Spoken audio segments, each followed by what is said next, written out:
It's about 11:30 p.m. on Thursday, September the 19th, 2024.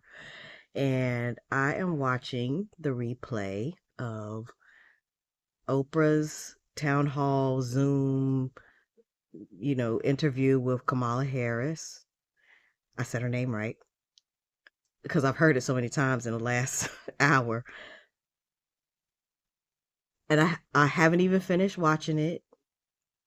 And I had to share my reaction in the moment because I am so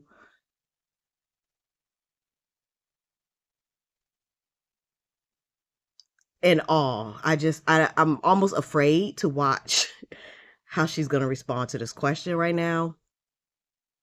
I have a lot of problems with this particular town hall, and I was contemplating whether I was going to bother making a video about it at all because I'm just tired of talking about it and I'm really focused on the earth dying. But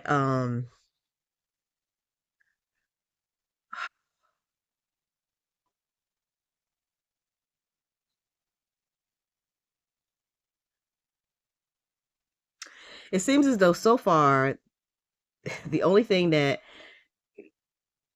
is being focused upon is people hard work, giving people, getting their foot in the door of, debt so that they will then turn to hard work to try to maintain just their cost of living.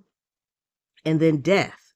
I mean, it's, death. That's just kind of the focus, which is where I had to pause because I just watched the mother and her daughter with the Appalachia shooting, and the comment of the man who is sitting next to them. And I couldn't even get to Kamala because I just turned it off. I couldn't, I can't.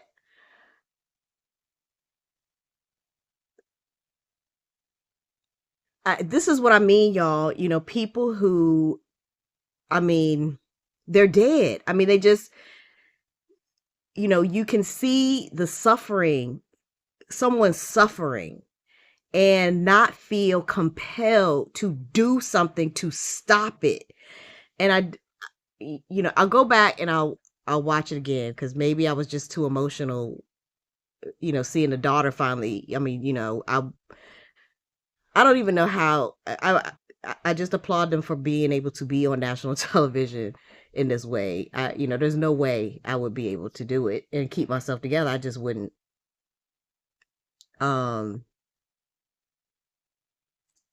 He said something like, if we put these, if we put security in place in the schools, what are they called? The things when you go through whatever, the person might be deterred from making them a target, but then, might go somewhere else. That's a, that's a solution. And he called it, common sense. And then the next thing when I pressed play again was I heard her say, it's about common sense. And I was like, okay, let me just stop. And then I spent probably 10 minutes just like, oh my God, I can't believe it. I can't.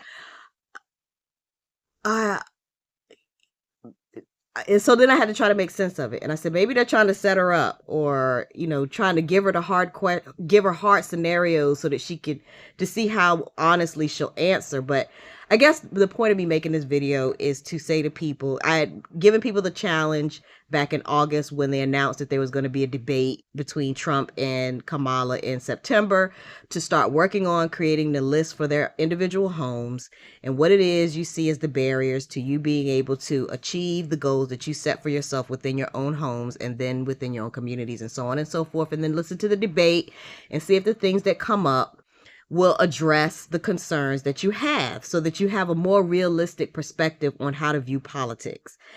This would be a much better show to watch to be able to do that. I don't know, I've shared numerous, videos like the interview with Dr. Phil and all of that you can use to kind of evaluate whether or not what Donald Trump is saying would do that. But I realized as I was watching this video, this interview or town hall, that it would be a lot more helpful for people if Kamala would help people to understand that's not her job. A lot of the things that she talked about in terms of legislation, that's not her job. The job that she has is this very question that caused me to stop watching to make this video. She actually does have the executive power and authority to do something about what this mother and daughter were presenting to her, that we need change. She didn't say we need to get rid of the guns and the weapons and to figure out how to stop fighting. But, that was kind of implied in what she said. But this is the one area this far into the interview that she actually does have the capacity to impact, because that's her job. Her job is to protect citizens, and is directly, the commander-in-chief of the military is the title for the president of the United States. So it is absolutely within her authority to make a decision about the use of weapons, manufacture of weapons, distribution of weapons, all of that kind of stuff. So I haven't watched it yet because I had to pause it. I don't know what she's going to say. I'm almost positive it's not going to have anything to do with getting rid of guns.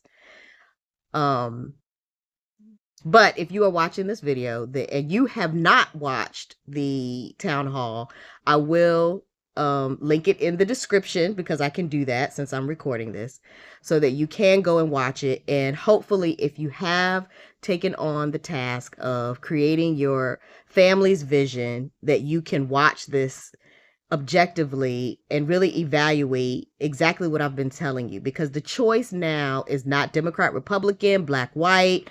It's life or death. And that's really all they're talking about.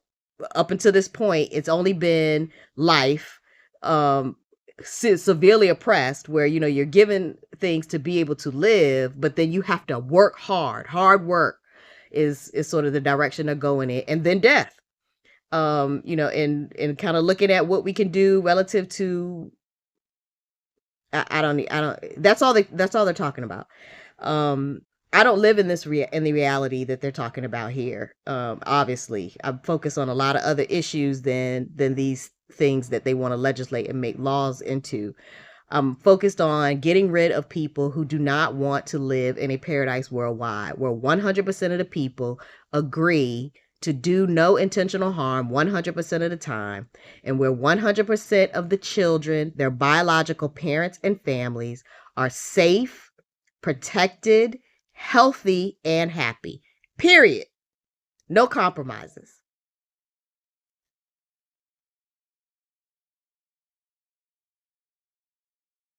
I couldn't get in touch with my daughter. And I hear you have a message for people in power regarding guns now. I do.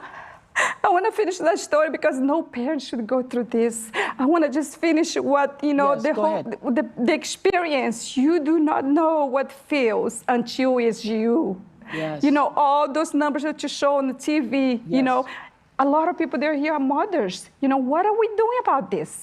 What are we doing? Let's make sure that everybody listens. Let's make sure that everybody hears it. The whole world needs to hear that we women that have our children, we have a job.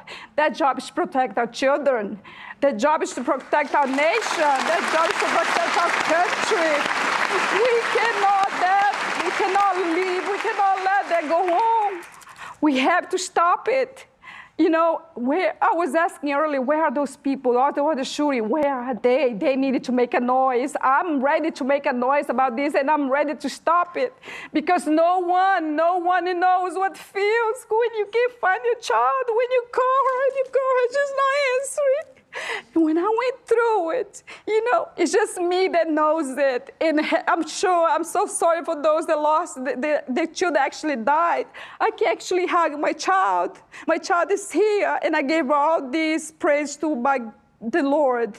Our Father in heaven saved my child. But the other two mothers, they lost their kids, and the other teachers that died, You know, those people are suffering like I'm suffering. I'm very sorry for them. I'm very sorry that they lost their loved ones. And you have a message for the people in power. Yes, the people in power, let's make it a change. Let's make it happen. Let's make, let's just not hear about this. Who wants to just hear about this? We gotta change it. We gotta make it happen,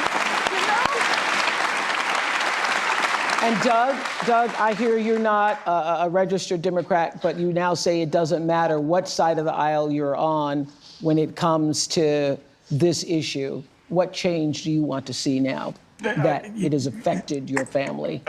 Common sense, I think the first step would just be metal detectors in schools, make a budget, make a plan. And the people that say, well, we've never really done stuff like that before, I don't care. They didn't have metal detectors at airports at one time, they didn't have metal detectors at courthouses. I think that if a child knew that he would get caught, the likelihood of him trying would be, there may be another target, but it wouldn't be us having to worry about schools being hardened, Yeah. Yeah. I think that Doug has said it so eloquently, which is we just need to apply common sense. And look, I think for far too long on the issue of gun violence, some people have been pushing a really false choice to suggest you're either in favor of the Second Amendment or you want to take everyone's guns away. I'm in favor of the Second Amendment, and I'm in favor of assault weapons bans, universal background checks, red flag laws. And these are just common sense. These are just common sense. I thought it was so powerful at the convention when you said you have guns. No, at the debate. At the debate, I'm a gun owner. Tim Walz is a gun. I did not know that. If somebody breaks in my house, they're getting shot. Yes.